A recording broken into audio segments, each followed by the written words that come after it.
Mes chers compatriotes, depuis que vous m'avez si massivement élu, réélu, et réélu, et réélu, et réélu, et réélu à la tête de notre cher pays. Et d'où leur vient leur pouvoir? Des urnes, évidemment. Les urnes? La bonne blague. Ce grand jeu truqué grâce auquel certains s'octroient le pouvoir de faire suer les autres à leur seul profit. J'ai toujours agi avec le souci constant de vous apporter le bien-être, le développement et le bonheur. C'est une fable politique, voilà, qui décrit, disons, une situation,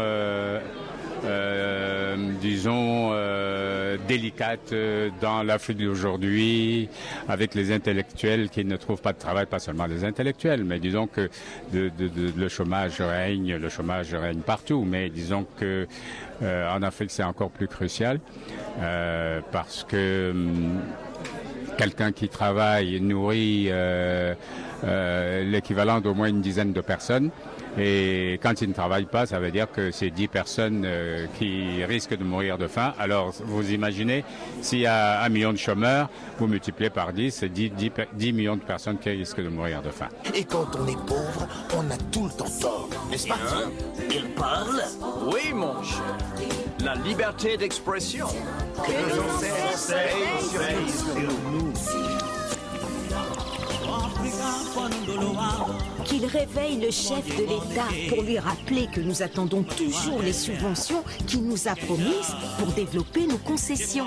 Son Excellence, Monsieur le chef de l'État, dont la sagesse dans la gestion des affaires de notre cher pays est à saluer par tous, m'a envoyé vous dire ceci.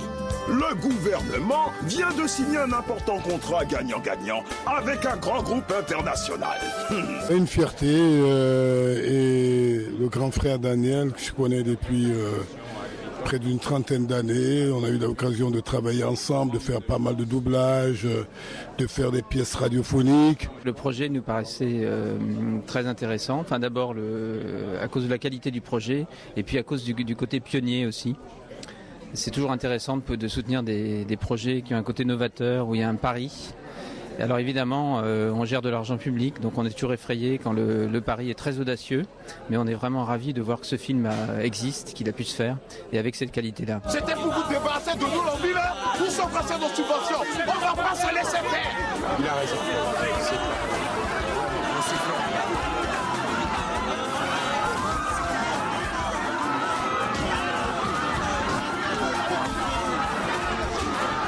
Dépêchez-vous, démarrez vite la voiture. Que chacun s'incline devant la loi, devant la raison du plus fort. En fait, c'est le premier film de long métrage d'animation africain en 3D, donc c'est vraiment une satisfaction de voir ce film.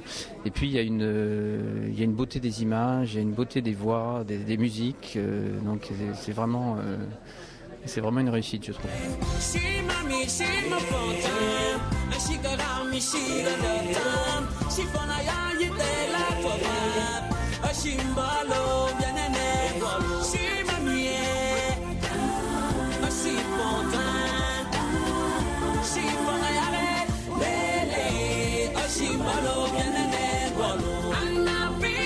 Je suis très fier de participer à cela et comme je dis, oui, il faut que l'Afrique en fasse beaucoup parce que c'est un cinéma pour très grand public.